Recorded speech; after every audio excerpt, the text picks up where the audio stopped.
자, 바로 이어서 곤충민원 평가에 대해서 말씀드리겠습니다. 네, 곤충민원은 첫 번째 집필체계의 변화, 두 번째 25년도 어떻게 평가되는지에 대해서 간략하게 말씀을 드리고요. 마지막으로 주요 일정 안내까지 진행을 하도록 하겠습니다. 곤충민원의 목적은 공공기관의 곤충민원 처리 역량에 대한 증진과 민원의 만족도 제고에 있습니다. 평가 대상은 시도교육청 17개, 광역자치단체 17개, 기초자치단체 226개, 총 260개 기관을 대상으로 평가하고 있습니다. 올해 1분 지표에 대해서 중앙행정기관이 시범평가로 진행이 됩니다. 평가 대상 기간은 잘 아시는 것처럼 24년 9월 1일부터 25년 8월 31일까지 1년간의 실적으로 저희가 평가를 진행하고 있습니다. 평가 방식은 각 기관에서 시스템에 접속해서 자료를 업로드 시켜주시면 됩니다. 자료를 업로드 시켜주시는 그 시스템은 국민신문고의 업무처리 포탈 시스템을 활용할 예정이고요. 저희 KMAC에서는 그 업로드 시켜준 자료를 저희가 다운받아서 각각 서면 평가를 진행하도록 하겠습니다. 곤충민원은 이제 중앙은 시범이라고 말씀을 드렸고요. 시도교육청은 총 15점, 광역은 1점 상승한 18점, 그다음 기초에서는 26점에 대해서 할당을 하고 있습니다. 네, 지금 24년도 평가지표 체계와 변화된 25년도 평가지표 체계를 보시는데요. 이제 뭐 점수나 이런 것들을 봤을 때 많은 변화가 있어 보입니다만 사실은 24년 평가지표를 좀 재분배하는 그런 과정들이 있어서 변동된 사항을 위주로 뒤에 말씀을 드리겠지만 크게 이렇게 변동되지는 않았다라고 말씀을 드릴 수 있겠습니다. 첫 번째 지표입니다. 4-1-1 지표인 곤충민원 분류율입니다. 곤충민원 분류율은요, 뒤에 먼저 보시면은 정의가 전체 국민신문고에 들어왔던 전체 민원 건수 분의 곤충민원으로 분류된 건수와 행정정보 시스템을 사용하는 기관이라면 행정정보 시스템에 들어왔던 모든 민원 분의 행정정보 시스템에서 곤충민원으로 분류된 건수입니다. 즉 전체 민원분의 곤충민원으로 분류가 많이 되면 많이 될수록 점수를 획득을 할 수 있는 그런 구조입니다. 다시 앞장을 좀 보시면요, 전체 민원 중에 총 30% 이상 곤충민원으로 분류가 되어 있다라고 하면은 만점을 받으실 수 있는 구조이고요. 그 비율이 점점 낮아질수록 획득되는 점수가 좀 더 낮다라고 이해하시면 됩니다. 의아하게 생각하시는 분들이 좀 있으실 겁니다. 곤충민원이 많으면 많을수록 좋은 것인가? 저희 지표는 곤충민원이 많으면 점수를 높게 획득할 수 있는 그런 구조인데요. 먼저 이제 곤충민원으로 들어왔을 때 이제 분류하는 그런 프로세스입니다. 먼저 민원이 발생해서 들어왔을 때 이제 두 번 민원을 이제 종류를 정의하는 그러시는 분들이 있습니다. 중간에 4번이라고 박스로 지금 빨간색 박스로 되어 있는 것은 민원 접수입니다. 민원 접수 1차 민원 종류 분류를 민원 분류 담당자가 민원을 나누죠. 종류를 이제 나누게 되고요. 두 번째 이제 민원이 처리되면서 7번의 빨간 박스로 있는 2차 민원 종류 분류는 민원 처리 담당자가 분류를 진행하게 됩니다. 저희는 이게 곤충 민원인지 아닌지 이게 분류가 되어 있는 것에 대해서는 이 두 번째 박스에 있었던 민원 처리 담당자가 진행한 것을 기준으로 보고 있습니다. 곤충 민원은요, 그 국민의 권리를 침해하거나 국민에게 불편하거나 부담을 주는 그런 민원이다라고 정의가 되어 있는데요. 여러분들이 잘 사용하시는 신문고를 봤을 때 총 7가지의 민원 종류로 분류가 되어 있죠. 이 중에 4번째, 5번째, 6번째 파란색 박스로 체크를 하시는 경우에는 곤충 민원으로 분류가 됩니다.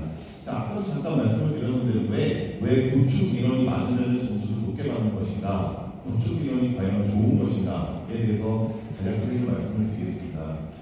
일단 이 지표를 만든 이유는요, 곤충 민원인데도 불구하고 곤충 민원으로 분류를 잘 하지 않기 때문입니다. 어느 정도 시행을 좀 하면서 이것이 곤충 민원으로 잘 분류가 되면은 이 지표가 없어지거나 하겠지만 현재까지 곤충 민원으로 분류를 하지 않고 기타 민원으로 분류를 하시는 기관들이 너무 많습니다. 기타 민원으로 분류를 하는 비율이 높은 이유가 있는데요. 민원의 정의가 지나치게 광범위하다라고 생각을 하시는 경우에 별로 생각하지 않으시고 기타 민원으로 분류를 하시는 데들이 많습니다. 이거를 좀 방지하고자 하고요. 두 번째, 좀 심각한 것인데 처리 절차가 간편합니다. 기타 민원으로 처리를 하시는 경우에는요, 분류를 하시는 경우에는 점검, 관리, 평가 대상에서 제외가 됩니다. 이거를 악용을 하시는 기관들이 좀 있기 때문에 여전히 이 부분들이 문제가 되어서 저희가 이제 기타 민원으로 분류하지 않고 고충 민원으로 제대로 잘 분류를 하는 이제 그런 지표를 만들었습니다. 실질적으로 기타 민원 정의가 지나치게 광범위해서 잘 모르겠다라고 하시는 분들에 대해서 분류를 하는 팁인데요. 처음에 이제 신문보로 민원이 들어왔을 때 이것이 법정 민원인지 아닌지 해서 아니다라고 하면 지리 민원인지 이런 것들을 좀 확인하신 다음에 그렇지 않은 고충 민원인지 한번 검토를 해보시고 그럼에도 불구하고 아니다라고 했을 때 마지막으로 이제 기타 민원으로 평가가 되는 것이 옳다라고 이해를 하고 있습니다. 앞서 말씀드렸듯이 30%의 이상의 고충 민원으로 분류를 하게 되는 경우에 저희가 만점을 준다고 말씀을 드렸고 저희가 실질적으로 모든 민원들을 좀 확인을 해봤을 때 고충 민원으로 분류가 되는 것들이 한 40% 정도가 됩니다. 그렇기 때문에 30% 이상 정도만 되면은 이 지표에 대해서는 만점을 드린다라고 이해를 하시면 되겠습니다.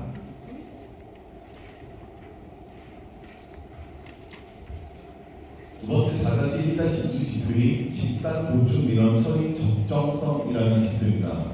기존의 평가를 담당하셨던 분들은 잘 아시겠지만 저희가 집단 고충 민원에 대해서 굉장히 강조를 했고요. 관리를 좀 잘 부탁드린다는 그런 부탁을 좀 많이 드렸고 집단 고충 민원에 대해서 평가 지표가 5개가 있었죠. 작년까지는. 그거를 저희가 좀 세분화를 좀 시켰습니다. 첫 번째 지표입니다. 집단 고충 민원 처리 적정성은요.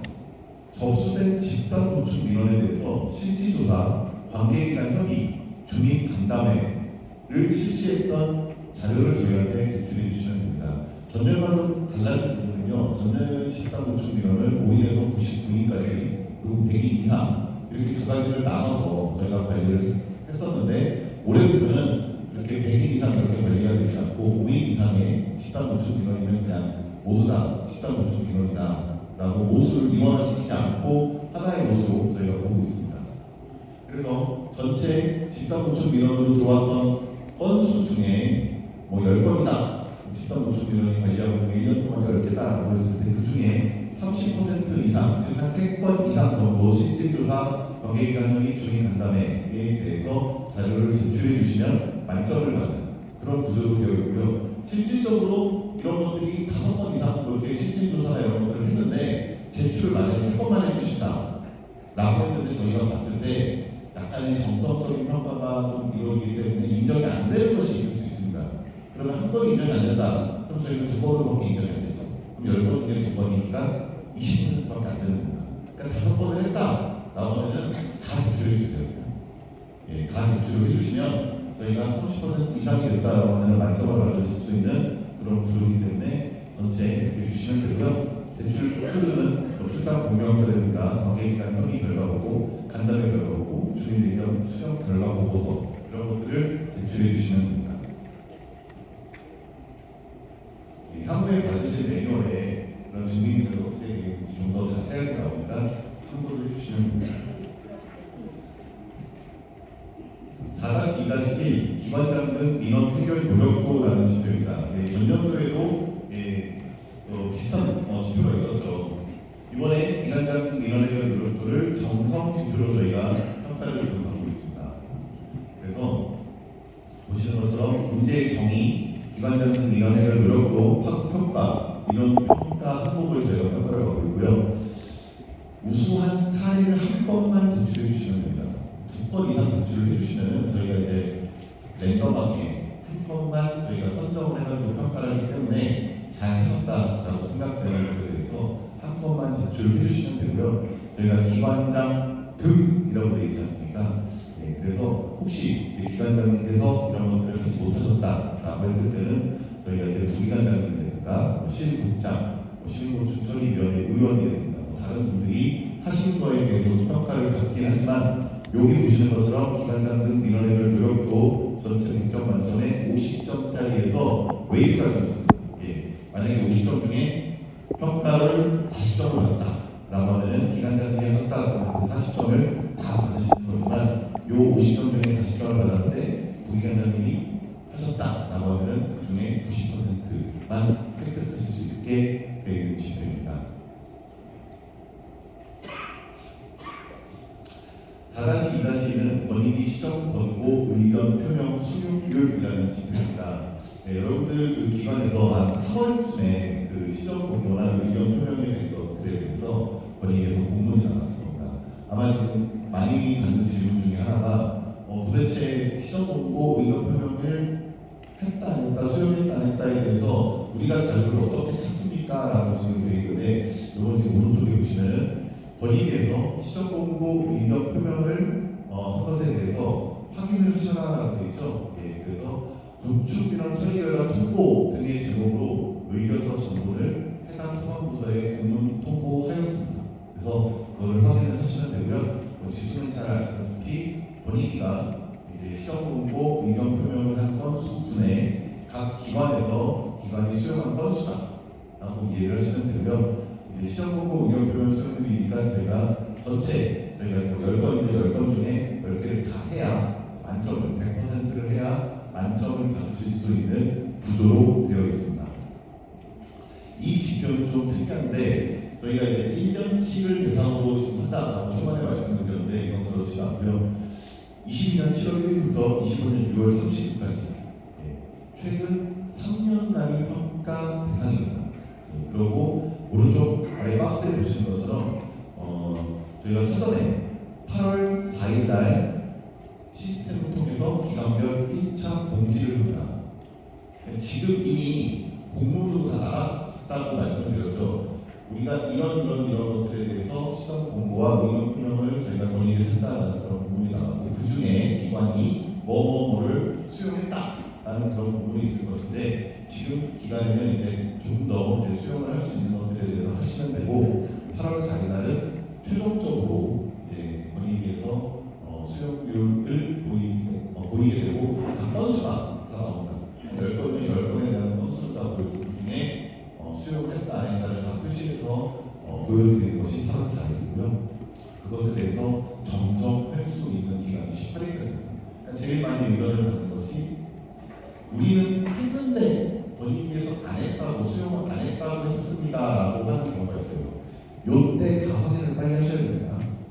이때 확인을 하시고 최종적으로 8월 22일까지 권익위랑 이제 시행을 했으면 그 증빙 자료 같은 것들을 넘기면서 확인을 다 하셔서 8월 29일에 최종 실적 확정 공지가 되면은 해당 지표에 대해서는 저희가 이제 이의신청을 나중에 이제 받을 때가 있을 텐데 이 해당 지표는 이의신청을 받지 않습니다.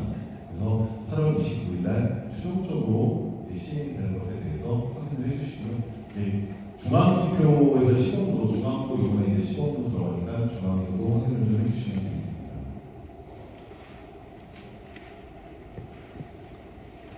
권고 개선에 대해서도 마찬가지입니다. 기관이 권고 제도 개선에 대해서 받은 총 건수분의 기관이 이행한 건수다라고 유사하고요. 제도 개선 같은 경우에는 아무래도 훨씬 더 많은 건수가 이제 기관에 전달이 되어 있기 때문에 이것도 같이 확인을 좀 부탁을 드립니다.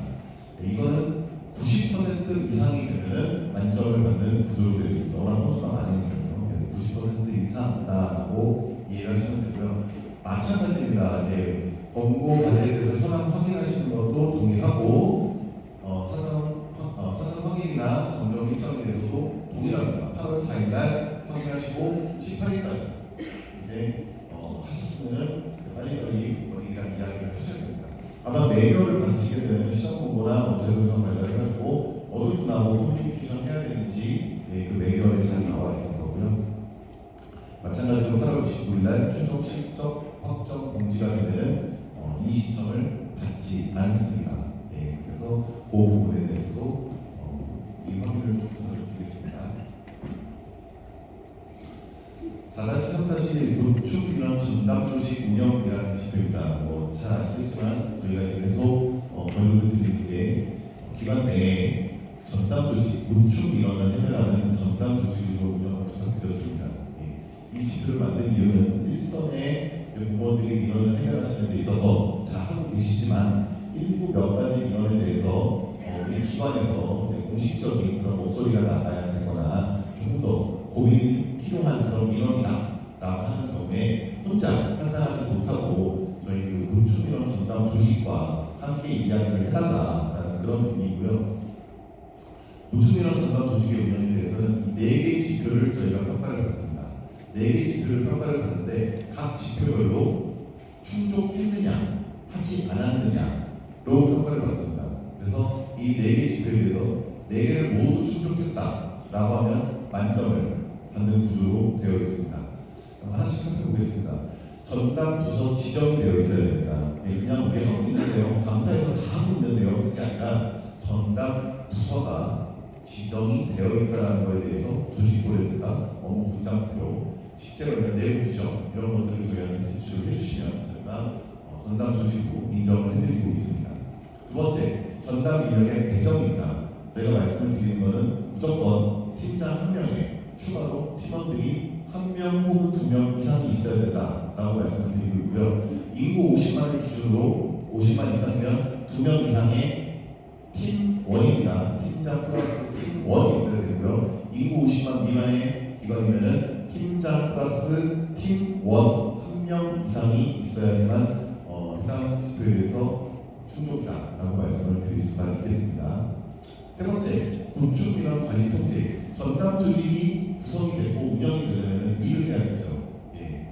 전담 조직이 일을 해야 되는데요. 어떤 일을 해야 되느냐? 그러면은 곤충민원 처리 또는 사후 처리 결과를 두고 관내 곤충민원 일부 직접 처리, 곤충민원 관련 전담 사항 전파, 교육 이런 것들이 있습니다. 약간 정성적인 평가가 진행이 됩니다. 교육이 있네? 라고 해가지고 책받침 같은 거 만들어서 뿌렸는데요? 라고 하면 인정이 되지가 않습니다. 그래서 전체적으로 저희가 이 곤충민원 전담 조직이 무슨 일을 처리했거나 교육을 하더라도 우리 기관의 민원을 담당하시는 분을 대상으로 일정 시간 이상의 그런 교육을 했다는 그런 어떤 증빙 자료를 다 제출을 해주시면 저희가 그것들을 보면서 정성적으로 평가해서 충족 여부를 말씀을 드릴 수가 있겠습니다. 네 번째, 곤충민원 담당자 우대 정책입니다. 이렇게 곤충민원 전담 조직이 구성이 되었으면 해당 전담 조직에 대해서 근무 성적 평가이라든가 정보등 무대, 주요 직무 수당이라든가 연수 우선권 등의 무대 정책이 있어야 됩니다. 전담 조직에서 인정한다는 게 아니고요. 인사에서 그런 인정을 하는 그런 내용들을 증빙 자료를 제출을 해주시면 저희가 이제 그거를 보고 무대 정책으로 인정을 해드리고 있습니다.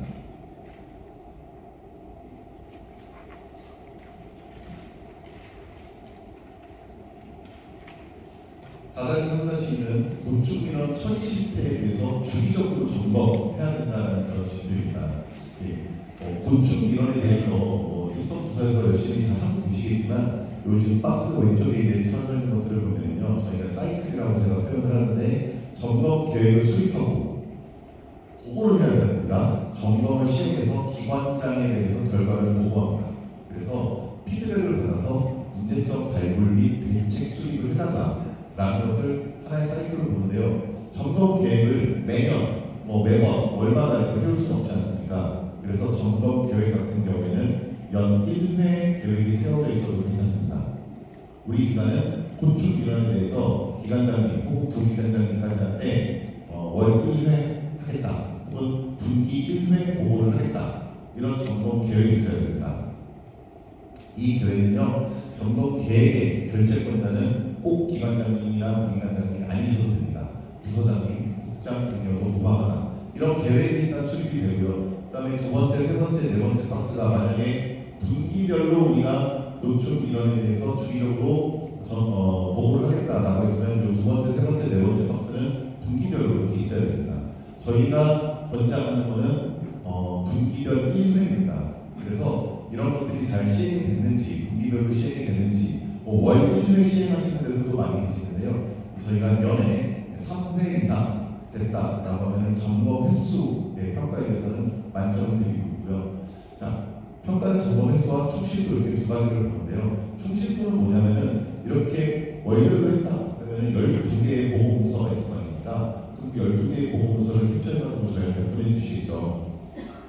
그럼 그 보고 문서에 대해서 저희가 정성적으로 평가를 합니다. 예, 뭐 다른 보고를 하는데 끼어가지고 우리 이번에 건축민원 전 분기 대비 몇 개 들었습니다. 이렇게 한두 줄 쓰면서 이거를 우리 주기적으로 보고했는데요 라고 하시는 기관들이 있으세요. 예, 그래서 그런 것들에 대해서 저희가 정성적으로 충실도라는 이름으로 별도로 평가를 하고 있습니다.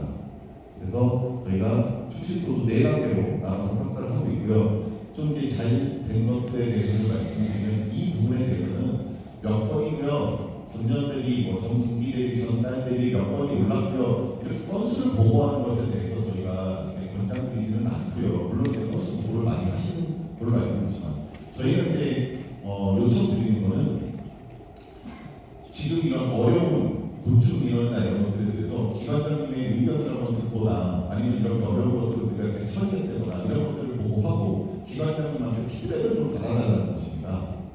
의견을 좀 듣고 기관장님이나 부기관장까지만 저희가 인정이 되거든요. 예, 기관장 혹은 부기관장까지 이제 보고를 하시면 경영진께서 이런 것들에 대해서는 이런 것들은 앞으로 또 발생을 하면 이렇게 해 아니면 지금 해결이 안 됐으면 이런 방향으로 해 라는 그런 내용들이 나오겠죠.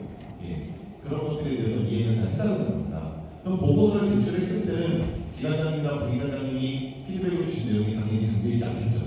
예, 그런 것들을 보고를 하시고 혹은 다음 분기나 다음 달에 또 보고를 하시게 되는 경우에 전 분기나 전달에 기관장님, 부기관장님이 말씀하셨던 그런 내용들을 우리가 어떻게 처리를 했고 이렇게 피드백 받아서 진행을 했습니다 라는 그런 내용들이 다음 보고서에 있으면 저희가 의도대로 저희가 요청드린 대로 잘 됐다라고 생각이 돼서 이제 충실도 정도에서 매우 높은 점수를 받으실 수 있다라고 말씀을 드리겠습니다.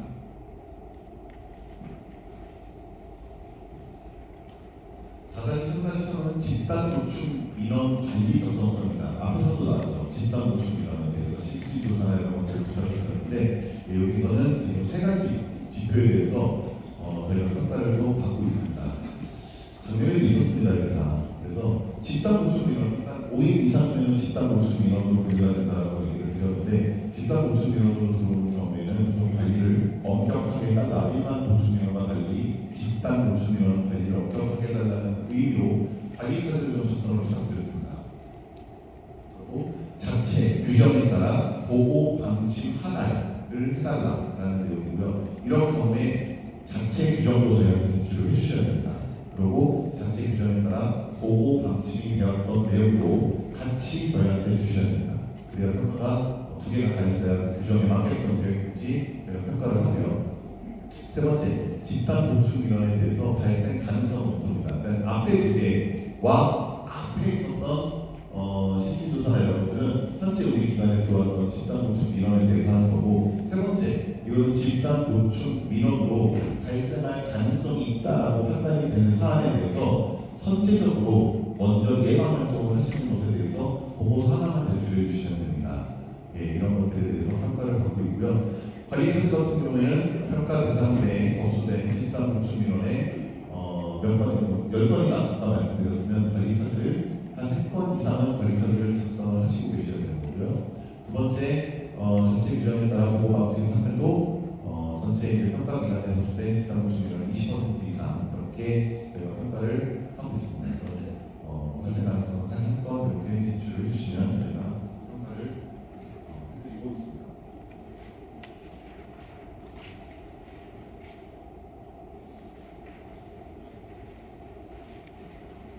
그 집단 노출 민원을 제출을 해주실 때는요, 우리 기관의 전체 집단 노출 민원이 몇 건인지, 아까 이제 10건이라고 말하는 그 모수에 대해서 10건이다 그러면 그 10개가 뭔지 이렇게 리스트화 시켜서 다 제출을 해주실 건데, 앞에서 그 4-1-2의 집단 노출 민원 처리 적정성에서도 이 건수를 전체 받고 있고요. 지금 4-3 집단 노출 민원 관리 적정성에서도 이걸 받고 있습니다. 네, 좀 동일한 건인데 2개의 증빙 자료가 필요합니다. 왜냐하면 저희가 여러분들이 기관에서 자료를 업로드 시켜주실 때 파일명이 보통 지표 번호가 들어가지 않습니까? 예, 4-3-3이라고 해서 저희한테 파일명에 지표 번호를 주시기 때문에 저희가 이제 지표가 번호가 다르기 때문에 두 번을 다 봤는데 혹시 이제 우려스러워서 말씀을 드리는데 그 4-1-2에서 제출해 주시는 기관의 집단 구축 민원 건수와 4-3-3에서 제출해 주시는 집단 구축 민원의 건수가 서로 다르면 안 되잖아요. 그죠? 우리 기관이 10건인데 앞에서는 5건이라고 하고 뒤에서는 10건이라고 이야기를 하시면 안 되지 않습니까? 그죠? 그래서 좀 맞춰주십사고 부탁을 드리고 만약에 다르다라고 하면은 저희는 많은 것을 모수로 씁니다. 예. 분모가 되기 때문에 모수가 집단 구축 민원 건수가 많으면 많을수록 우리가 더 평가를 받으려면 해야 되는 활동들이 더 많아지지 않습니까? 그래서 다른 경우에는 많은 것을 모수로 사용한다라고 이해를 하고요. 만약에 한쪽에서 안 됐다, 한쪽에서 이 모수수를 안 했다라고 하면은 다른 한쪽에 있는 것을 끌어다 쓰겠습니다.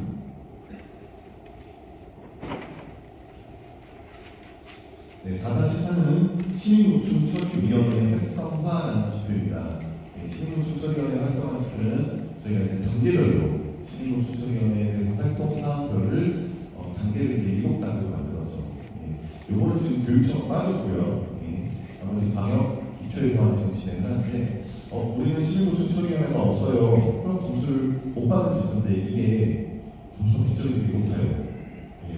그래서 다른 건 아무리 잘하셔도 여기서 이제 점수를 못 받으시면 이제 그 기관의 보충이나 지표의 점수가 굉장히 낮아지는 그런 상황이 발생을 합니다. 그래서 일단 가운데 지표를 한번 단계를 한번 볼게요. 가운데 단계를 보시면 조례만 제정이 되어 있어도 이 해당 배점의 절반 이상을 획득하실 수 있습니다. 조례만 되어 있어도 그렇죠? 그 외에 운영을 하는데 좀 더 잘 하시는 경우에 좀 더 높은 그런 점수를 받으실 수 있습니다. 운영만 하고 있어요. 조건을 충족하지 못했습니다. 라고 하면 이 다음 단계까지 받으실 수 있는데 이 좀 더 많은 그런 조건에 대해서 세부 기준을 충족했다라고 하면 높은 점수를 받을 수 있는 조건이며 위원회 정부성 여부를 저희가 따집니다. 그래서 그 시민노출처리위원회 활동을 하시는 그 위원님들이 상급 여부라든가 정부성 이런 것들을 저희가 약간의 정성 평가 형식으로 평가를 해가지고 저희가 이제 평가를 하고 있고요. 두 번째, 한 명의 위원 조사관 1명당 처리 건수가 10건 이상인 경우에도 저희가 활동을 굉장히 활발하게 잘 하고 있구나라고 이해를 하고 있습니다. 그래서 이런 것들을 몇 개를 충족했냐라는 그런 형식으로 제가 평가를 받고 있다라고 말씀을 드리고요. 시골이 같은 경우에는 지금 한 2, 3년 전만 해도 한 70개가 안 됐죠. 그런데 지금 계속 그 수가 늘어나서 100개 기관에서 100개 기관을 입학하는 그런 기관들이 시민노출처리위원회를 활발하게 운영을 하고 계십니다. 그 외에도 시민노출처리위원회가 이제 운영이 되고 있는 경우에 가점을 추가로 또 드리는 부분들이 있습니다. 시고위가 권역별 협의회를 주관하는 경우라든가 시고위가 권익위 협업을 통해 공청민원을 해결하는 경우, 우수 해결 사례를 제출하는 경우, 시민노출처리위원회 활동 성과를 저희한테 제출해 주시는 경우 각각 이제 가점을 드리고 있다는 말씀을 드리겠습니다. 시민노출처리위원회를 운영을 하시는 경우에는 증빙자료가 한 17가지 정도가 됩니다. 그래서 매뉴얼에 잘 쓰여 있으니까 확인을 다 하시고 제출해 주시면 되겠습니다. 보충민원 만족도 신뢰도는 저희가 이제 그 뒤에 이제 발표하실 분이 얘기해 주시겠지만 만족도 일본문항, 신뢰도 일본문항으로 구성이 되어 있는데 기존에는 한 문항별로 웨이트가 다 같았습니다. 지금 만족도는 웨이트가 다 10점으로 다 동일한 그런 웨이트를 갖고 있지만 이번에 신뢰도 같은 경우에는 저희가 웨이트가 중요하다라고 생각되는 문항에 대해서는 20점으로 웨이트를 좀 더 높였다라고 말씀을 드리고요. 요게 좀 잘 받아야 되는 이유 중에 하나가 60점, 70점, 100점 만점에서 이렇게 다 받으시고 차이가 없어요, 사실 기관별로. 근데 이걸 변별력을 만들기 위해서 저희는 평가 100점으로 해서 상위 20, 40, 60, 80, 100 이렇게 지금 따로 만들어가지고요. 저희가 이 부분에 대해서 차등으로 점수를 주고 있습니다. 그래서 이 경기에 걸리는 경우에는 100점 만점에 0.1점 차이로 굉장히 많은 점수를 이제 받으실 수도 있고 못 받으실 수도 있다라고 말씀을 드리겠습니다.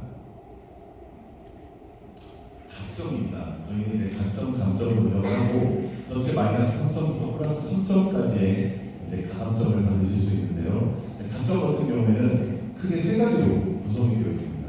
가점 1에서도 맥스 1점까지 받으실 수 있고, 가점 2에서 맥스 1, 가점 3에서 맥스 1점 이렇게 전체 3점까지 받으실 수 있습니다.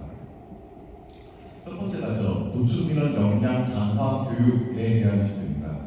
이것에 대해서는요, 제출을 해 주셔야 되는 자료들이 있고요. 제출하지 않으셔도 되는 게 있는데요. 앞에 1, 2, 3번이 제출을 해 주셔야 되는 그런 내용입니다. 자, 1번, 2번은요, 광역과 교육청만 해당이 됩니다. 광역교육청에서 이제 자체 연수원을 운영을 하고 계시죠. 여기서 상시의 교육 과정으로 고충 민원이라는 것에 대해서 교육을 하고 있다 라고 하면은 광역교육청에서 1점에 대한 가점을 드립니다. 만약에 이걸 획득을 하셨으면 뒤에 거는 뭐 받으실 수가 없습니다. 맥스가 1점이기 때문에. 그래서 상시 교육 커리큘럼이 있는지에 대해서 저희한테 증빙 자료를 해주시면 저희가 이제 보고 있고요. 두 번째, 권역별 교육주가 이것도 마찬가지로 광역교육청도 이건 상시가 아니더라도 일회성이라든가 어떤 다른 교육 과정에서 일부 보충 민원 교육이 있으면 너무 짧은 그런 교육이 아닌 그런 전체적인 그런 교육이 있다라고 하면 저희가 0.8점에 대해서 가점을 드리고 있고요. 자체 역량 강화 교육은 이제 전체에 이제 다 받으실 수 있는 부분인데요. 이런 부분에 대해서는 이제 우리 구다라고 하면 이제 문자수라든가 다른 데에 대해서 역량 강화 교육을 직접 진행을 한 이제 그런 경우에 해당 0.5점에 대해서 가점을 드리고 있습니다. 권익위원회에서 청렴연수원에서 집합교육에 참여했다라고 하면 인당 0.2점에 대한 점수를 드리고 있고요. 지금 이거는 국민권익위원회 집합교육이라든지 혹은 여기서 하는 권역별 교육주간 같은 데에서 우리는 이제 연수원이라는 것들이 없기 때문에 이제 권역의 광역이나 교육청에서 하는 데서 참여해가지고 고충민원에 대해서 교육을 들었다라고 하는 경우에 인당 0.1점에 대한 가점을 저희가 드리고 있습니다. 두 번째, 고충민원 해소를 위한 협업도 총 1점에 대한 지표 점수를 갖고 있는데 여러분들이 제출해 주실 자료를 두 번째는 현장 간담회 등 협업만 제출해 주시면 됩니다. 첫 번째, 집단 고충민원 발굴 협력에 대해서는요, 선제적으로 국민고충 해소를 위해서 기관에서 권익위원회에 제출한 지역 공공 갈등 및 현안 사항이 주요 집단 고충 민원으로 선정이 된 경우, 그러니까 권익위에서 다 알고 있습니다. 제출하지 말라고 하는 자료들은 다 권익위에서 확보를 하고 있는 그런 자료들입니다. 이 건에 대해서 건당 0.1점에 대해서 가점을 드리고 있고요. 현장 간담회 등 협업에 대해서는요, 이거는 현장의 간담회, MOU 중에 설명했던 고충 민원 해소를 위한 노력인데 이게 중요한 거는 타 기관 협업입니다. 민간 기관이 아니고 다른 같은 소방서, 경찰서 아니면 다른 유사한 기관과 협업을 해가지고 진행을 했던 그런 내용들을 저희한테 주시면 건당 0.2점에 대해서 가점을 드리고 있습니다. 조정해결 선임이라든가 달리는 국민신문고 같은 경우에는 권익위에서 다 가지고 있는 그런 내용입니다. 권익위 주재에서 현장 조정회의에 기관장들이 선정을 했는지 이런 부분으로 저희가 가점을 드리고 있고요. 달리는 국민신문고는 권익위에 신청한 그런 내용으로 1점이라고 되어 있는데 이제 매뉴얼에 보시면은 주관을 했는지 참여를 했는지 이런 거에 따라서 이제 차등이 점수가 저희가 가고 있다라고 말씀을 드리겠습니다. 3번 취약계층 민원 해소 노력에 대한 지표입니다. 이 지표에 대해서 제출해 주실 내용은 1번, 1번밖에 없습니다. 관내 자연재난, 사회재난 발생 시 현장 방문이라든가 부서간 협업 이런 것들에 대해서 고충민원 사항을 해소했다라는 건데 이게 작년에 처음 시행됐던 그런 내용인데요. 이 부분이 지금 작년에 보니까 긴급 생계비를 지원했다라고 이제 돼가지고 제출을 많이 해주셨는데 잘 아시겠지만 인정해놔도 되지 않았습니다. 긴급 생계비 지원에 대해서는 전년에도 인정을 해주지 않았고 올해도 이 1번 지표에 대해서는 인정을 해주지 않을 그럴 예정입니다. 그래서 이런 고충 애로사항에 대해서 파악이 된 내용들에 대해서 해소한 내용들을 별도로 보고자료로 주시면 저희가 드리도록 하겠습니다. 먼저 3번부터 설명을 드리겠습니다.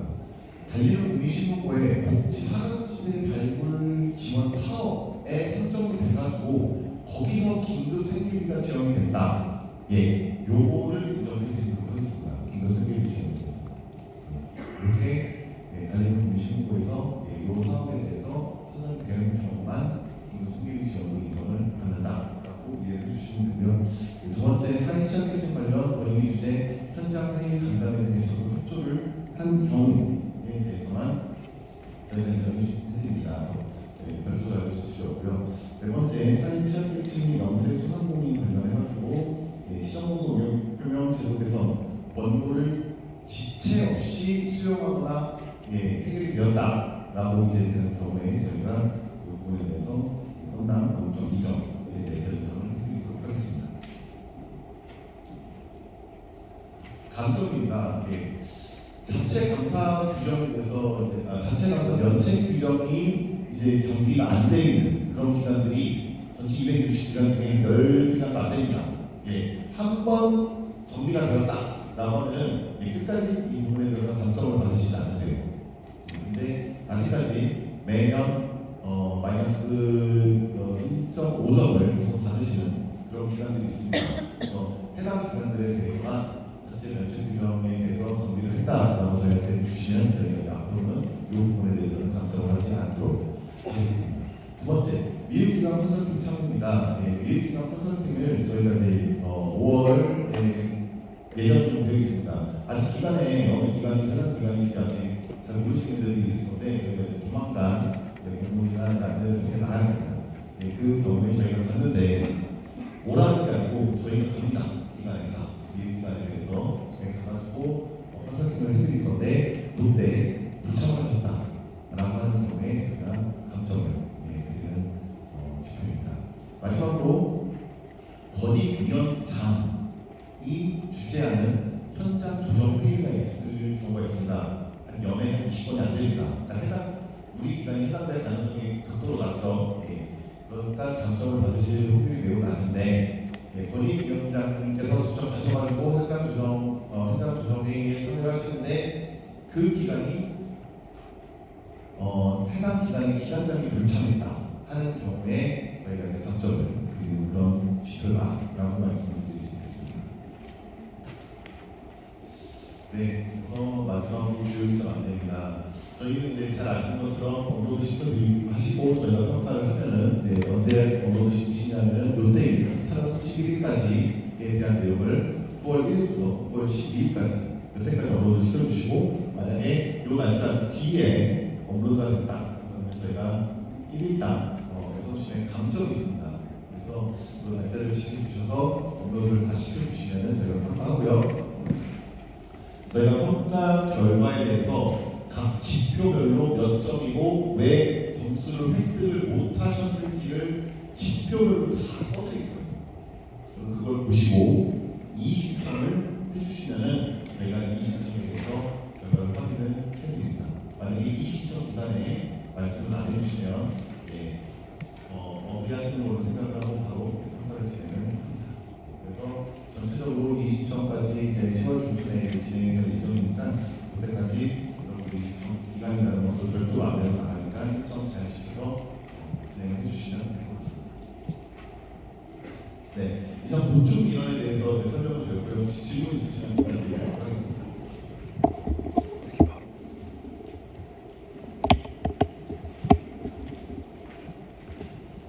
질문 두 가지 있는데요. 4-4번에 위원 조사관 한 명당 체류 건수 10건 이상인데 저희가 독임제로 운영 중이고 나머지 위원들은 자문 성격으로 운영 중이잖아요. 이 경우는 똑같이 위원 한 명당 10건 적용되는지. 네, 지금 요 지표는 저희가 올해 처음 신설이 된 지표이기 때문에 위원당 10건으로 그냥 자문이나 이렇게 해서 총 몇 건이신데요? 지금 처리되시는 게? 위원 10명이고 조사관 1명입니다. 위원? 11명이거든요. 11명이요? 전체 지금 시공비로 처리된 건수가 몇 건 정도 되세요? 지금 작년도에 30건. 저희가 그러니까 3주시죠? 아니, 비상주시죠? 자문위원들은 다? 네, 비상. 한 번만 3주시고. 네네네. 그러니까 저희가 일단 그런 세세적인 기준을 지금 짤 때는 일단은 한 명당 10건이다라고 하는 것이 적정하다고 하는데 사실 저희도 하면서 좀 어렵지 않나 하는 생각을 좀 했는데 일단은 저희 한 명당 10건으로 저희가 일단 지표를 잡았습니다. 일단 그렇습니다. 다른 질문도 아마 두 번째 질문. 그리고 그 취약계층 같은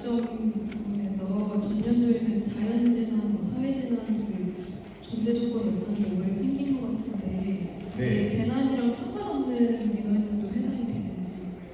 이게 전년도에도 좀 수사했습니다. 이게 가점이다 보니까 우리 기관에는 자연재해가 없는데요. 뭐 이렇게 이런 거 없었는데요. 라고 해가지고 제출할 게 없는데요. 라고 해가지고 지금 올해도 마찬가지거든요. 사실. 그러니까 이거는 가점이기 때문에 이런 것들이 있는 기관에 한해서만 저희가 이걸 갖고 가점을 드렸습니다. 상관없는 거에 대해서는 저희가 작년에 평가를 가점을 드리지 않았습니다.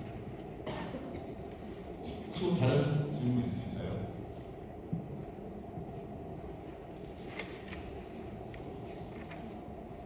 네, 없으시면 이상 보충 민원에 대한 설명을 마치고